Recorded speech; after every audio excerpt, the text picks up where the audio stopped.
A night of unprecedented drone attacks. Russia strikes Ukraine amidst frustrated peace talks. In a harrowing development early Friday morning, Russia unleashed a staggering number of drones on Ukraine, simultaneously resulting in a series of devastating strikes that targeted residential neighborhoods and crucial infrastructure. This surge in aerial assaults came just hours after US President Donald Trump conveyed his dissatisfaction with the lack of progress in ceasefire discussions with Russian President Vladimir Putin. According to officials in Kyiv, the overnight raid left at least 23 people injured as the relentless assault continued for over 13 hours. The Ukrainian Air Force reported intercepting an impressive 476 out of the record-breaking 539 drones launched by Russia. In addition, the Russian forces deployed 11 cruise and ballistic missiles in their campaign.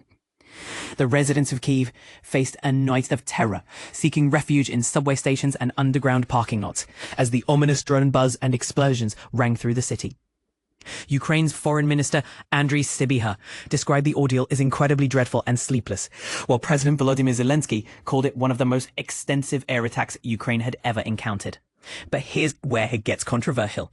Zelensky noted that the initial air raid alarms across various Ukrainian cities and regions seemed to coincide perfectly with media discussions of Trump's phone conversation with Putin. This timing has again highlighted Russia's apparent intention to continue its campaign of war and terror. The aftermath of the attacks was devastating, with fires consuming buildings across several districts and significant damage to the city's railway. In one particularly troubling incident, 5 ambulances responding to emergencies were damaged during their missions. Ukraine has been grappling with near-daily aerial incursions by Russia, which have involved hundreds of missiles and drones.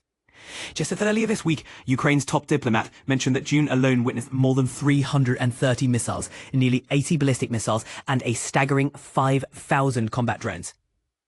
Interestingly, the previous record-breaking night of bombing occurred only 5 days before, highlighting the relentless intensity of these attacks. During a nearly hour-long conversation on Thursday, Trump expressed his frustration about the stagnation of ceasefire talks.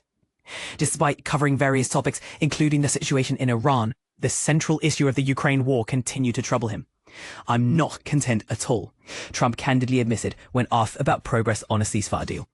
He also shared his dismay about Putin's stance, believing the Russian leader wouldn't be seeking a resolution anytime soon.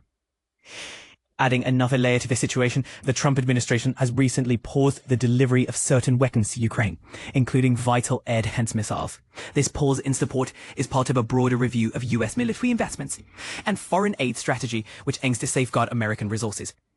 Will the US continue to be Ukraine's most significant military benefactor? Or are shifts in aid signals of a changing relationship?